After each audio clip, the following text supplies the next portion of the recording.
欢迎来到 Super ELS Station。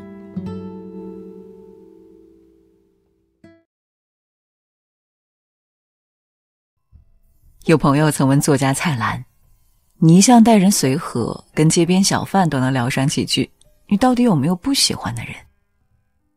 蔡澜回答说：“有，最不喜欢那种长嗟短叹又不积极改善生活的消极主义者。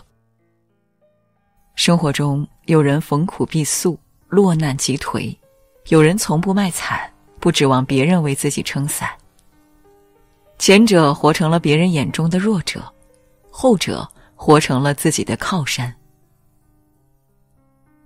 别人能同情你一阵子，但不会同情你一辈子。”早年我家楼下有一家夫妻开的早餐店，两口子为人实诚，做生意良心，生意一度很红火。可天有不测风云，老板在一次车祸中不幸去世，店里只剩下老板娘苦苦支撑。刚开始熟客们见他可怜，想着帮衬一把，于是经常带着朋友过来光顾。可没过多久，这家店却开不下去了，因为老板娘成天愁容满面地抱怨，不是哭诉自己死了丈夫有多可怜，就是哀叹生意不好做，弄得客人们如坐针毡。久而久之，大家都默默地选择了不再光顾。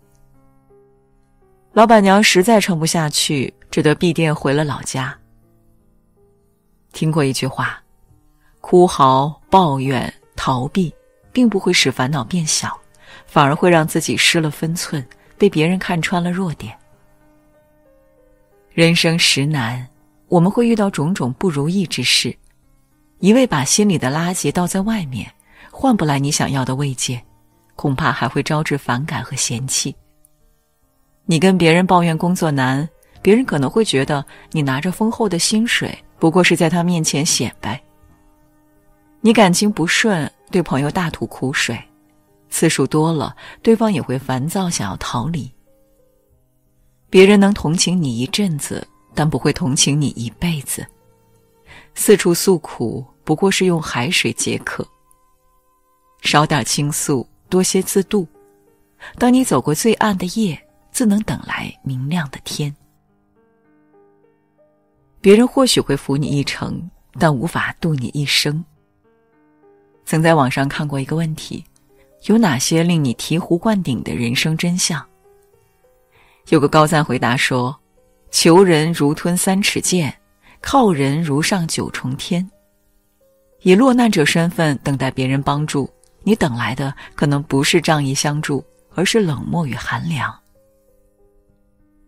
一位知乎博主说过他父亲的故事。几年前，父亲的事业如日中天，朋友络绎不绝。可后来行业没落，父亲的生意一落千丈，还背上了巨额债务。他陪着父亲挨家去借钱，四处赔笑脸，却也四处碰壁。有位曾受过父亲不少恩惠的兄弟，钱是答应借，利息却高出银行2倍。父亲一咬牙，抵押房产办了贷款。还完欠款当晚，父亲仰面饮完杯中酒，博主也懂得了什么叫登天难，求人更难。知名主持人老梁曾说过这么一段话：凡是求人，都是仰头伸手，别人不一定能看得起你，也不一定就会真正帮助你。人是一种趋利避害的动物，当他们在考虑是否要给你帮助时，心里都有一个明确的价码。人弱时没有可交换的利益，自然没有贵人出现。黄渤成名前受尽白眼，无一人相助。郭德纲3闯北京，睡过橱窗，没有任何人施以援手。人在低谷时本能地想寻求帮助，可真当你急需有人拉你一把时，才突然发现朋友不来讥笑你已经是最大的情分，旁人不来奚落你已算是最大的仁义。所以落难时不要等待别人的救赎，人是苦海，独木难支，你唯有自己把自己打捞上岸。能活得让人羡慕，就不要活得让人同情。我的朋友圈里有位出了名的拼命三娘，早年餐饮经济爆火时，她独自一人开餐馆，起早贪黑，苦活累活，一人咬牙抗完。有了一些积蓄后，她扩店雇人，没几年时间便买下3处房产。后来的几波投资潮，她也陆续入局，资产翻了好几番。旁人羡慕她杀伐果断，她却摇摇头苦笑说，都是被逼出来的。细数她的奋斗史，其实也是一部辛酸史。父母早逝，她和哥哥相依为命，从小便受尽白眼。长大后成家，看似老实的丈夫出轨，瞬间变无赖，独吞房产，将她和女儿赶出家门。娘家没了靠山，婆婆袖手旁观，孤立无援的她只得奋力突围，才有了如今的成就。很喜欢这么一段话：在烟熏火燎的生活中，我们经历着生活的磨难，最终才明白，所有的苦楚只能靠自己来治愈。年岁渐长，越发欣赏那些有韧劲儿的人，他们不自怜，不自弃，不求人，永远不会让自己活得像落难者。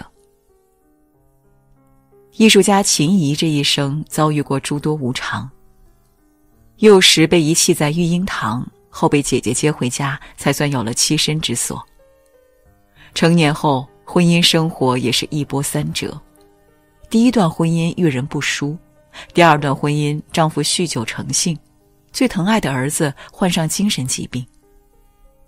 她自己更是多次患癌，多次手术，常年在病床上度过。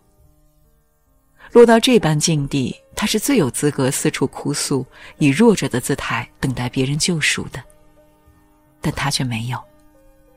她悉心照顾生病的丈夫20多年，为精神不稳定的儿子找到兴趣作为支撑，而她自己淡看苦难，笑对生活，在艺术创作路上步履不停。哪怕活到了93岁，她还在写剧本，当女主角，远赴高原拍电影，把自己活成了一个传奇。